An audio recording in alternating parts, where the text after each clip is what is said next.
मुख्यमंत्री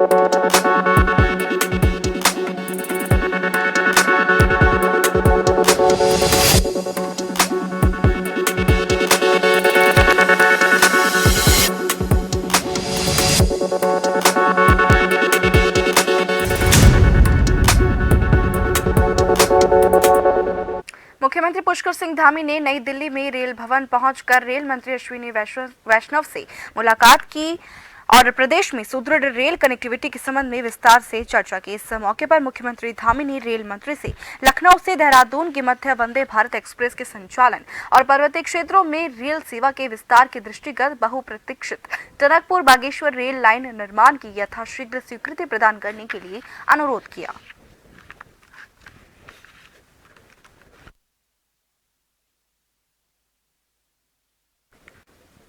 देहरादून में उत्तराखंड सरकार की कैबिनेट बैठक में सरकार ने बड़ा फैसला लेते हुए 4 धाम यात्रा मार्ग में पड़ने वाली पुलों पर पार्किंग और रेस्टोरेंट बनाने का फैसला किया है, जो कि अपनी याद पूरी कर चुके हैं और जिनके विकल्प के तौर पर नए पुलों का इस्तेमाल किया जा रहा है। इस महत्वपूर्ण प्रस्ताव पर धामी कैबिनेट ने अपनी मोहर लगाकर इसकी मंजूरी दे दी है।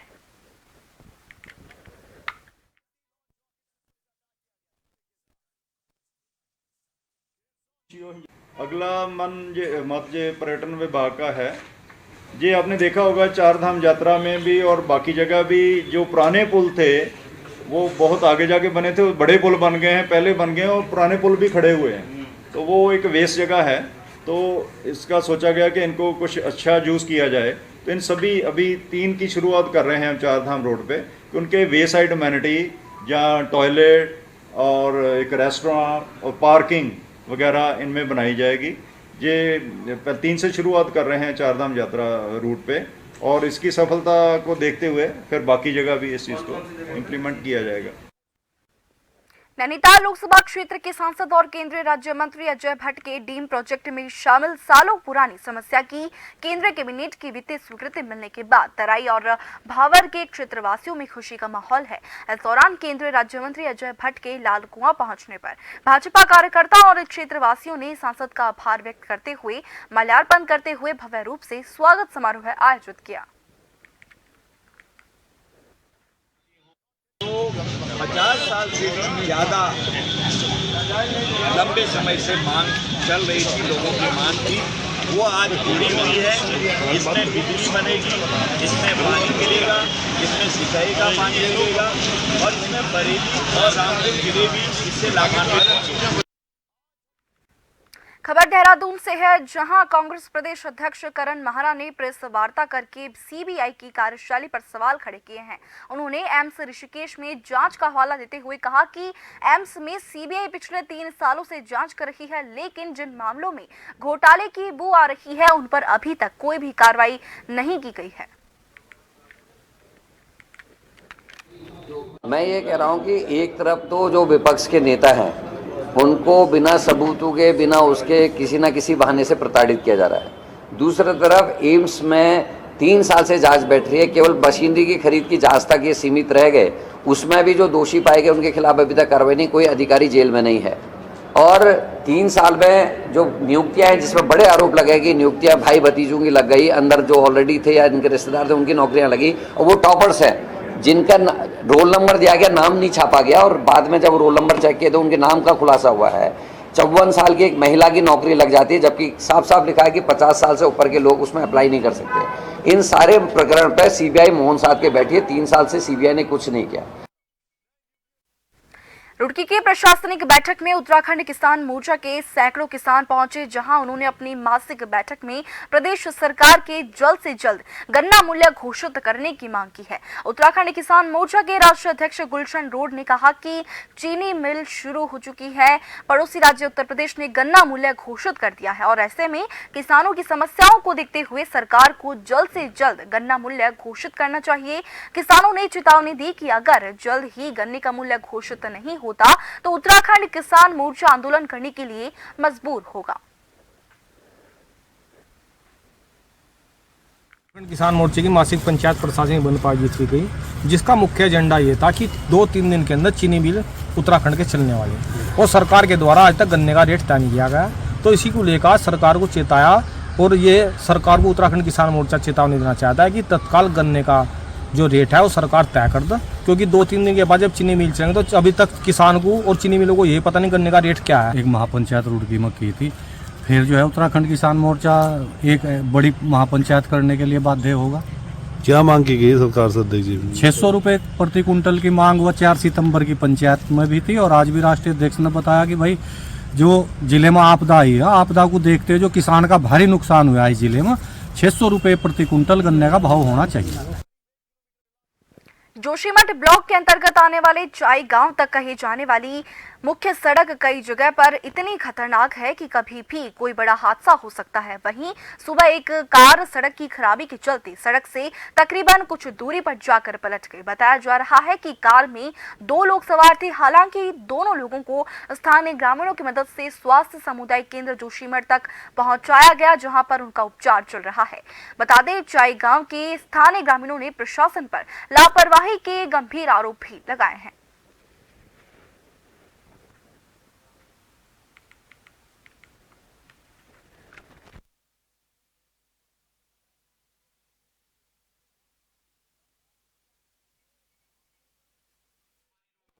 तीन महीने से बंद हो रखी है और हमने रोड खोलने के विषय में प्रशासन को रिपोर्ट दिया था, लेकिन प्रशासन द्वारा कोई कार्रवाई नहीं की गई।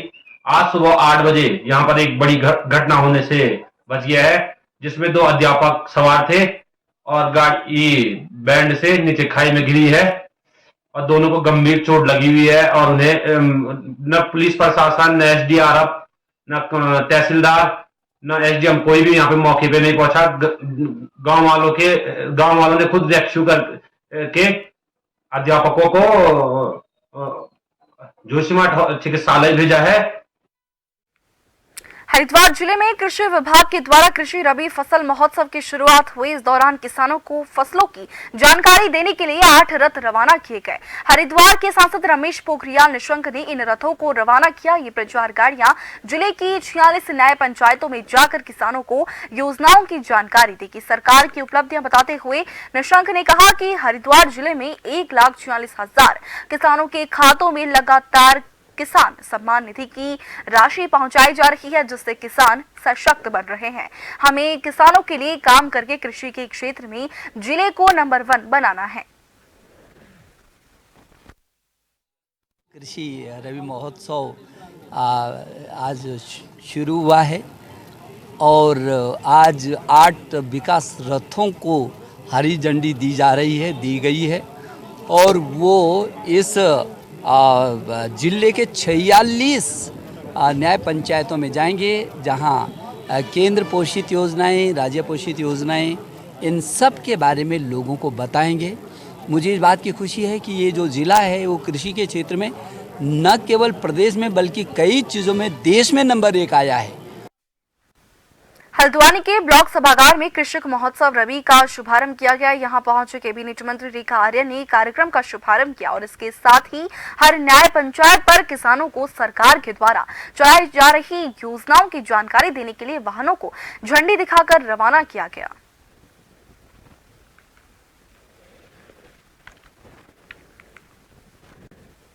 उत्तराखंड में 2024 लोकसभा चुनाव को लेकर जहां राजनीतिक पार्टियां चुनावी रणनीतियों को बनाने में लगी हुई है, तो वहीं प्रदेश में मतदाताओं की संख्या में कमी नजर आई है। प्रदेश में चुनाव आयोग के आंकड़ों के मुताबिक 2 लाख मतदाता इस बार कम हुए हैं। इस पर जहां कांग्रेस सवाल खड़े कर रही है, वहीं बीजेपी अध्यक्ष महेंद्र भट्ट ने साफ तौर पर कहा कि ये सख्ती और सही ट्रेसिंग का नतीजा है और कई जगह के लोगों के अगर कहीं 2 जगह वोट हैं तो ज्यादातर ने अब केवल एक ही जगह वोट करवा दिए हैं। फर्जीवाड़ा बिल्कुल एकदम खत्म कर दिया गया है, इसलिए ये आंकड़े निकल के सामने आए हैं। है इसे विडंबना ही कह सकते हैं कि एक तरफ जहां पलायन रोकने के लिए एड़ी चोटी का जोर सरकार लगाते हुए दिखाई पड़ रही है, पर धरातल पर उसका कोई असर दिखता नजर नहीं आ रहा है। और अब निर्वाचन आयोग ने जो सर्वे किया है, उन्होंने पहाड़ी और मैदानी इलाकों से 2 लाख वोटर्स को नदारद पाया है। इसका मतलब ये कहीं ना कहीं सांठगांठ का काम हो रहा है और वोटर लिस्ट से चिन्हित करके जो कांग्रेस माइंडेड लोग हैं उनको काटा जा रहा है, उनको गायब किया जा। मैदानी जनपद में बड़ी संख्या में ऐसे मतदाता बन गए थे जिनके 2-2 स्थान पर मतदान थे। उत्तर प्रदेश में भी थे और उत्तराखंड में भी थे। तो निश्चित रूप से जब कड़ाई होती है, जब किसी चीज़ पर कानूनी शिकंजे का विषय आता है तो लोग में विषय आता है, धीरे धीरे ये विषय का समाधान हुआ है। और मतदाता सूची अभी भी, क्योंकि मतदाता सूची तो हर जनवरी माह में जब नया सत्र होता है तो नए मतदाता बनते हैं, तो स्वाभाविक रूप से मतदाता बनेंगे और उत्तराखंड की मतदाता सूची ठीक बनेगी।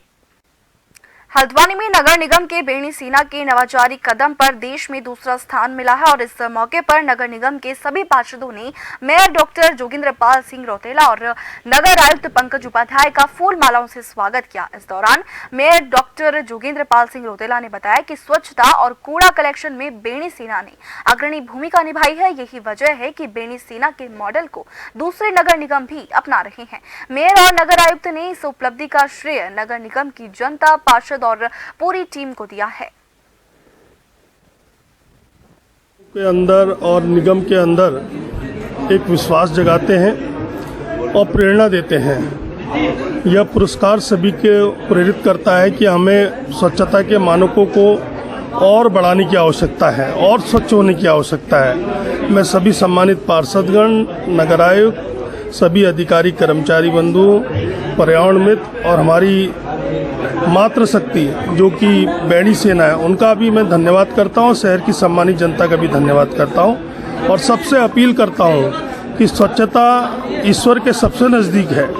इसके मानकों को उच्च से उच्च करने की आवश्यकता है। कर्मचारियों की कमी, वित्तीय कमियों को दृष्टिगत रखते हुए हमने एक कॉन्सेप्ट को नवाचारी कदम ग्रुप में बेणी सेना का गठन किया, उसको इम्प्लीमेंट किया। शुरुआत में बहुत सारी दिक्कतें आई, कर्मचारियों में भय रहा, व्यापारियों में भय रहा, सबके साथ संवाद किया गया, सबको संतुष्ट किया गया और इसको आगे बढ़ाया गया। आज एक साल बाद 31 अक्टूबर 2022 को इसका गठन किया गया। 31 अक्टूबर 2023 को राष्ट्रीय पुरस्कार प्राप्त हुआ है। उससे निश्चित तौर पर हमारी जिम्मेदारियां और बढ़ी हैं। प्रदेश सरकार में दायित्व मिलने के बाद पहली बार अपने गृह क्षेत्र रानीखेत पहुंचने पर श्रम संविदा बोर्ड के अध्यक्ष कैलाश पंत का भाजपा कार्यकर्ता और स्थानीय जनता ने जोरदार स्वागत किया। इससे पहले युवा कार्यकर्ताओं ने ताड़ीखेत से दोपहिया रैली निकालकर पंत का स्वागत किया। पहली बार क्षेत्र में पहुंचने पर श्रम संविदा बोर्ड के अध्यक्ष कैलाश पंत का जगह जगह स्वागत हो रहा है। ताड़ीखेत, गनिया, ध्यूली में कार्यकर्ताओं और स्थानीय जनता उनका स्वागत कर रही है। शिव मंदिर सभागार में पार्टी कार्यकर्ताओं को संबोधित करते हुए पंत ने कहा कि प्रधानमंत्री मोदी की अगुवाई में देश दुनिया में भारत का मान बढ़ा है।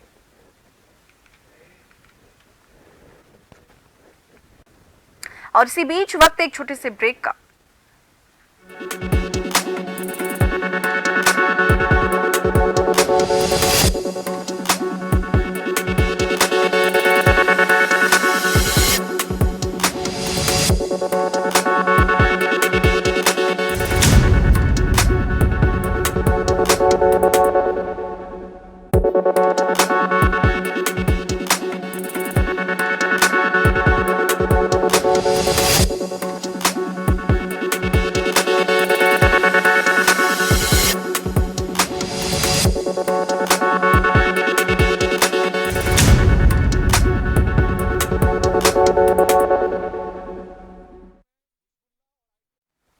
ब्रेक के बाद आप सभी का स्वागत है। बढ़ेंगे खबर की ओर। जिलाधिकारी हिमांशु खुराना ने बद्रीनाथ धाम में प्रधानमंत्री के dream project Badrinath master plan के अंतर्गत संचालित पुनर्निर्माण कार्यों का स्थलीय निरीक्षण कर समीक्षा की।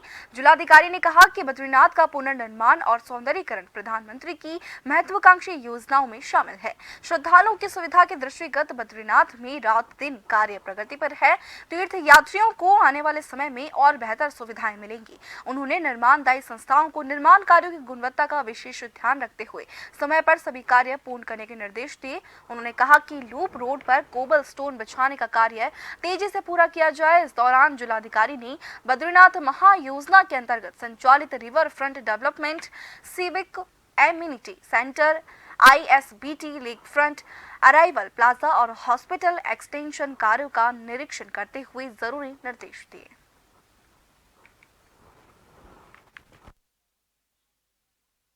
प्लान के कार्य पिछले कुछ टाइम से चल रहे हैं। उसमें बारिश की वजह से जो थोड़ा काम की प्रगति कम हुई थी, वो पिछले सितंबर-अक्टूबर महीने से काफ़ी गति मिली है काम को। हमारे स्तर से भी, शासन स्तर से भी और केंद्र सरकार के स्तर से भी लगातार इसकी मॉनिटरिंग की जा रही है। और हमारा यही इसमें उद्देश्य है कि तय समय सीमा में सारे जो कार्य हैं वो पूरे किए जा सके और ताकि जो पूरा जो मास्टर प्लान का जो ऑब्जेक्टिव है वो विद इन टाइम कंप्लीट हो सके।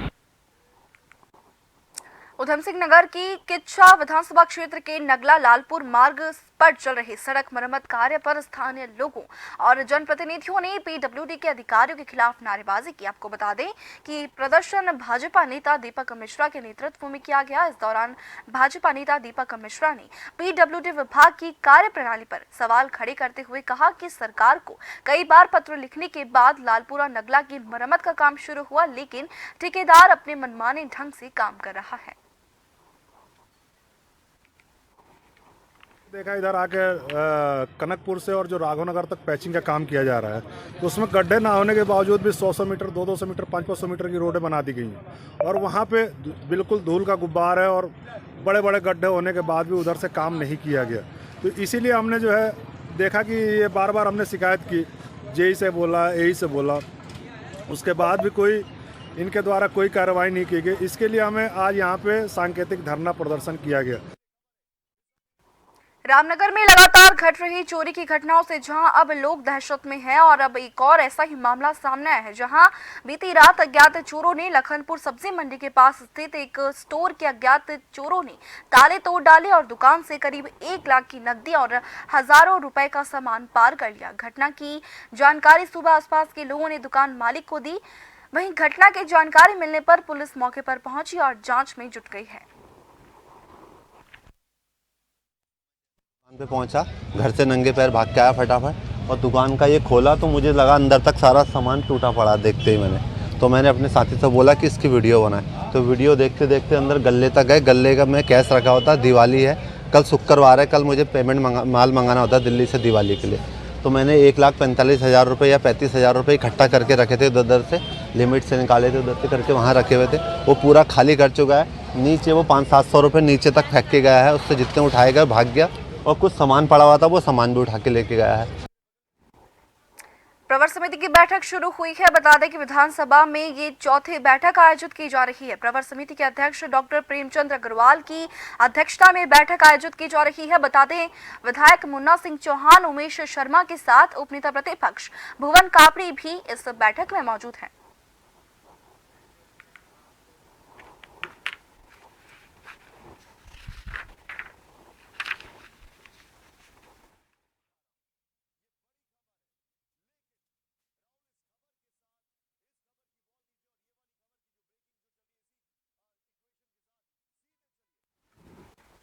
शनिवार को बागेश्वर धाम पीठाधीश्वर धीरेन्द्र शास्त्री का दरबार जो है देहरादून के परेड ग्राउंड में लगने जा रहा है, जिसके लिए परेड ग्राउंड में तैयारियां की जा रही है। दरबार में लाखों रुपए में श्रद्धालुओं के आने का अनुमान है, जिसको देखते हुए भारी पुलिस बल भी मौके पर तैनात किया गया है।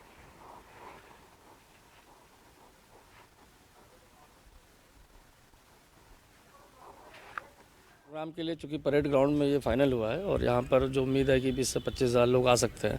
मेन व्यवस्था जो इसमें बनाई जाएगी वो ट्रैफिक को लेकर है, चूँकि इसमें वीआईपी मूवमेंट होने की भी पूरी संभावना है। बहुत वीआईपी भी आ सकते हैं, अति गणमान्य लोग भी आएंगे। साथ ही साथ इसमें आमजन लोग भी जो है सूचना के आधार पर ऐसा लग रहा है कि वो भी पहुँचेंगे, क्योंकि पार्किंग व्यवस्था को लेकर ही इसमें अलग अलग स्थानों पर पार्किंग बनाई गई है। शास्त्री का जो प्रोग्राम है परेड ग्राउंड में, इसके मद्देनज़र जो है इसमें 2 जोन्स में पूरे सिटी को डिवाइड किया गया है, एक इनर जोन एक आउटर जोन। इनर जोन आपकी मेनली परेड ग्राउंड रहेगी, जो पूरी 0 जोन रहेगी। उसमें कोई भी वाहन, कोई भी 2 व्हीलर 4 व्हीलर उस एरिया के अंदर नहीं आने दिया जाएगा। उसके अलावा एक आउटर जोन होगी जो शहर से बाहर 4-5 दिशाओं में से जहाँ से वाहन आएंगे उनके लिए बाहर ही जो है पार्किंग की व्यवस्था की जाएगी। लोहाघाट उप जिला चिकित्सालय के रेडियोलॉजिस्ट के 15 दिन की लंबी छुट्टी पर चले जाने के बाद पिछले 5 दिनों से लोहाघाट उप जिला चिकित्सालय में अल्ट्रासाउंड सेवा ठप पड़ी हुई थी, जिसकी वजह से दूर दूर क्षेत्र से आने वाली गर्भवती महिलाओं और अन्य मरीजों को काफी दिक्कतों का सामना करना पड़ रहा था। लोगों की समस्याओं को देखते हुए पालिका अध्यक्ष गोविंद वर्मा के द्वारा सीएमओ चंपावत डॉक्टर के अग्रवाल को लोगों की समस्या से अवगत करवाया गया, जिस पर सीएमओ ने चंपावत के रेडियोलॉजिस्ट डॉक्टर प्रदीप बिष्ट को हफ्ते में 2 दिन लोहाघाट अस्पताल में अल्ट्रासाउंड करने के निर्देश दिए हैं। सीएमओ के निर्देश पर डॉक्टर प्रदीप बिष्ट उप जिला चिकित्सालय लोहाघाट पहुंचे, जहां 5 दिन से बंद पड़े अल्ट्रासाउंड कक्ष के ताले खोले गए और अल्ट्रासाउंड सेवा शुरू की गई। इसके बाद 5 दिन से परेशान मरीजों ने राहत की सांस ली।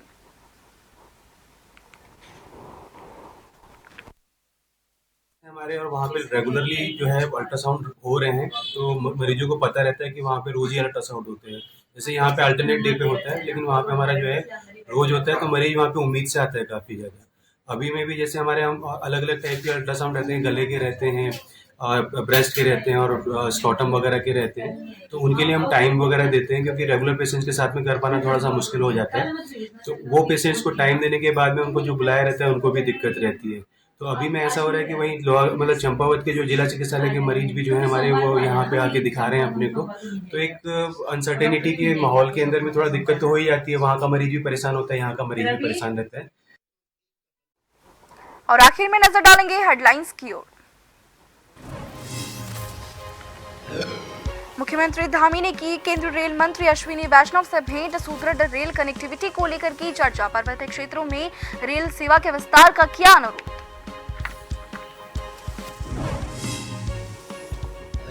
राष्ट्रपति द्रौपदी मुर्मू का 3 दिवसीय उत्तराखंड दौरा, 7 नवंबर को पंतनगर विश्वविद्यालय के दीक्षांत समारोह में करेंगे शिरकत। 9 नवंबर को मनाया जाएगा उत्तराखंड स्थापना दिवस। कांग्रेस ने सीबीआई पर खड़े किए सवाल। एम्स ऋषिकेश में की आ रही घोटाले की वो 3 सालों से कर रही जांच, लेकिन नहीं हुई कोई कार्रवाई।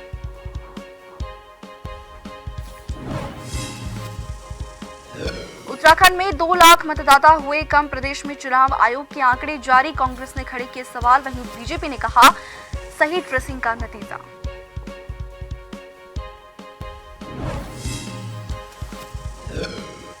चार धाम में पहुंचे 52 लाख यात्री, सर्द मौसम के बाद भी श्रद्धालुओं में उत्साह। इसी महीने बंद होंगे चारों धामों के कपाट।